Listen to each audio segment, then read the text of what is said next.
माझं नाव सतीश महादेव गावडे. मी एक सामाजिक कार्यकर्ता आहे. आमच्याच गावातील एक इस्माने आमच्यावरती बोगस खोटी केस केली 1/4/2019 रोजी. नंतर ते बारामतीतील डॉक्टर पांडुरंग संभाजी गावडे यांच्या हॉस्पिटलमध्ये ॲडमिट झाले. ॲडमिट झाल्यानंतर तेथील त्या डॉक्टरांनी सरकारी रुग्णालयात कार्यरत नसताना त्यांच्या स्वतःच्या लिगल सर्टिफिकेटवरती HJ. Hospital medical officer doctor Pandurang Gawade असा एच.जे. हॉस्पिटल बारामती ह्या सिल्वर जुबलीचा जुना शिक्का मारल्यानंतर त्या पेशंटला दिल्यानंतर त्या डॉक्टरांनी बारामती न्यायालयामध्ये साक्ष दिली की सही आणि शिक्का माझाच आहे. म्हणजे भगवद्गीते अशी पवित्र गाथ्यावरती हात ठेवून डॉक्टरांनी एवढं खोटं असताना सुद्धा प्रत्यक्ष सांगितले की ही दिलेलं सर्टिफिकेट माझंच आहे आणि त्यावर सही आणि शिक्का माझंच आहे. म्हणजे त्या भगवद्गीतेचाही त्यांनी अपमान केला. दुसरी गोष्ट नंतर आमच्या लक्षात गोष्ट आली की नंतर मी एक माहिती अधिकार सिल्वर जुबली उपजिल्हा रुग्णालय बारामती येथे टाकल्यानंतर तिथं उघड झालं की हा डॉक्टर त्या कार्यकाळात तिथं उपलब्धच कार्यरतच नव्हते. म्हणजे त्यांचा कार्यकाळ 2009 ते 10 पर्यंतच होता. परंतु त्यांनी शिक्क्याचा वापर 2019 1/4/2019 केला. नंतर सतीश गावडे यांनी आमच्याकडे माहितीच्या अधिकारामध्ये माहिती मागितली आणि त्यामध्ये डॉक्टर गावडे या कोणत्या कालखंडामध्ये या रुग्णालयामध्ये वैद्यकीय अधिकारी म्हणून कार्यरत होते त्याचा तपशील त्यांनी मागितला. आणि 1 एप्रिल 2019 रोजी ते या कार्यालयामध्ये वैद्यकीय अधिकारी या आस्थापनेवर कार्यरत होते का अशी माहितीच्या अधिकाऱ्यामध्ये आम्हाला माहिती मागितली. आम्ही जी योग्य ती माहिती ते ज्या कालखंडामध्ये ते काम करत होते तो कालखंड त्यांना दिला आणि 1 एप्रिल 2019 रोजी ते या आस्थापनेवर वैद्यकीय अधिकारी म्हणून कार्यरत नव्हते अशी त्यांना माहिती दिली. त्यानंतर तक्रारदार सतीश गावडे यांनी आमच्या कार्यालयास दर्शनास आणून दिले की 1 एप्रिल 2019 रोजी ते या आस्थापनेवर वैद्यकीय अधिकारी म्हणून कार्यरत नसताना एका मेडिकल लिगल सर्टिफिकेटवर त्यांच्या हॉस्पिटलच्या लेटरहेडवर दिलेल्या दाखल्यावर त्यांनी सिल्वर जुबली हॉस्पिटलचा शिक्का वापरलेला आहे. त्यावेळी ही गोष्ट आमच्या कार्यालयाच्या निदर्शनास आली. म्हणजे सरकारने दस्तावेज वापर करून न्यायालयामध्ये त्यांनी तो सादर केला. त्याच्यामध्ये तक्रारदार सतीश गावडे यांनी जे कागदपत्र या कार्यालयाला सादर केली आणि नंतर पोलीस स्टेशनला सादर केली त्याच्यामध्ये ते मेडिकल लिगल सर्टिफिकेट त्यांनी कोर्टामध्ये दाखल केले आणि कोर्टामध्ये साक्ष देताना हे सर्टिफिकेट मी माझ्या स्वतःच्या स्वाक्षरीने आणि शिक्क्याने दिलेले आहे अशी साक्ष न्यायालयामध्ये दिली. हॉस्पिटलच्या शिक्क्याचा वापर त्यांनी केल्यामुळे आम्ही फिर्याद देऊन त्यांच्यावर गुन्हा दाखल केलेला आहे. परंतु त्यांच्या हॉस्पिटलच्या बाबतीमध्ये कारवाई करण्याच्या संदर्भामध्ये कुठले निर्देश आम्हाला प्राप्त झालेले नाही.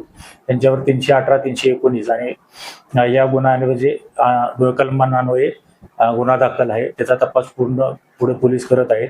यथावकाश त्याच्याबद्दलची माहिती आपण प्रसारमाध्यमांना बोलू. याच्यामध्ये सरकारी यंत्रणाचा वापर केला, गैरवापर केला. याच्यामध्ये जवळजवळ म्हणजे शिक्षा मोठ्या प्रमाणात आहे आणि त्याचं लायसन गावडे पांडुरंग गावडेचं लायसन रद्द होतं. हे तुमच्या हातात आहे. तुम्ही हा कळवायला पाहिजे वरिष्ठ कार्यालयाला. नाही, त्याच्यामध्ये वरिष्ठ कार्यालयाकडूनच आम्हाला पत्रव्यवहार झाल्यानंतर ही सगळी प्रक्रिया पार पडलेली आहे. यथावकाश या गुन्ह्याचा तपास झाल्यानंतर वरिष्ठ कार्यालयाचा अहवाल आम्ही सादर करू आणि वरिष्ठ कार्यालयाचा योग्य तो निर्णय घेऊ. याच्यामध्ये सगळ्यात महत्वाचा विषय आहे की डॉक्टर गावडेंनी जो शिक्का वापरला आणि त्यामुळं तर एका व्यक्तीला या सगळ्या प्रकरणामुळं मोठ्या धक्क्याला सामोरं जावं लागलं आणि यामध्ये त्यांचं दुर्दैवी निधन झालं. आता गुन्हा दाखल झालाय मात्र डॉक्टर गावडे यांचा दवाखाना सीज करण्यासाठी तुम्ही मूळ तक्रारदार आहात. वैद्यकीय अधिकारी म्हणून तुम्ही काय पाठपुरावा करणार आहे? मेडिकल काउन्सिलकडे नेमकी काय मागणी तुम्ही केली पाहिजे? मेडिकल काउन्सिलकडे मागणी करायचा अधिकार माझा नाही. बॉम्बे नर्सिंग ऍक्ट खाली रजिस्ट्रेशन करणे आणि त्याला मान्यता देणे त्यांचा प्रस्ताव सादर करण्याची जबाबदारी आमच्याकडे असते आणि त्याचा प्रस्तावाला मंजुरी देण्याचा अधिकार हा माननीय सिव्हिल सर्जन कार्यालयाचा असतो. सिव्हिल सर्जन कार्यालयाला त्याचा योग्य तो अहवाल पाठवला जाईल. गुन्हा दाखल झालाय, काय नेमकं प्रकरण आहे? आता 419, 420 या दोन जे आहेत हे आपले इंडियन पिनल कोडचे कलम आहेत आणि त्याच्यानंतर यांच्या विरुद्ध जो नर्सिंग ऍक्ट आहे, Bombay nursing homes registration act जो आहे 1949 आहे, तो 13 कलमांमुळे तो गुन्हा दाखल करण्यात आलेला आहे. काय प्रकरण नेमकं आणि का गुन्हा दाखल करण्यात आलाय? यामध्ये ते जे पूर्वी आपल्या सिल्वर जुबली हॉस्पिटलमध्ये ते वैद्यकीय अधिकारी म्हणून काम करत होते आणि त्यांच्या रिटायरमेंट त्यांनी ती नोकरी सोडली आणि त्यांच्या रेग्युलर प्रॅक्टिसमध्ये त्यांच्या रुग्णाला त्यांच्याच हॉस्पिटलच्या म्हणजे जे ऑर्थोपेडिक हॉस्पिटल आहे, गावडे ऑर्थोपेडिक हॉस्पिटल आहे, त्याच हॉस्पिटलच्या लेटर पॅडवरती शिक्का जो आहे हा लावण्यात आलेला आहे. त्यांनी मारलाय नाही इंजुरी सर्टिफिकेटवरती, आणि इंजुरी सर्टिफिकेट जे आहे सिंपल इंजुरी आहे आणि मारली गेली आणि तो पुण्या तपासामध्ये वापरला गेलेला आहे. ह्याचा अर्थ तर असं होऊ शकतो की जे सिंपल केलंय हा. समोरच्या माणसाला लवकर जामीन होण्यासाठी सिंपल असणार मेडिकल. आता हा सगळा तपासाचा भाग आहे. हे सगळे तपास आम्ही आता हे न्यायालयाने त्याला दखल घेतली पाहिजे होती. न्यायालयाला ज्यावेळी वाटलं असतं की ह्यांनी जो न्यायालयात कबूल केलं की हा शिक्का जो आहे हा मी त्या पदावर नसताना हा शिक्का देण्यात दिला कबूल केलं होतं न्यायालयामध्ये, त्यावेळी न्यायालयाने त्याच्यावरती कारवाई करणं अपेक्षित होतं. त्यावेळी न्यायालयाने त्यावेळी कारवाई केलेली नाहीये. परंतु आपण तक्रारी प्राप्त जे शासकीय अधिकारी आहेत, महेश जगताप साहेब, त्यांच्या तक्रारीवरून आपल्याकडे गुन्हा दाखल केलेला आहे.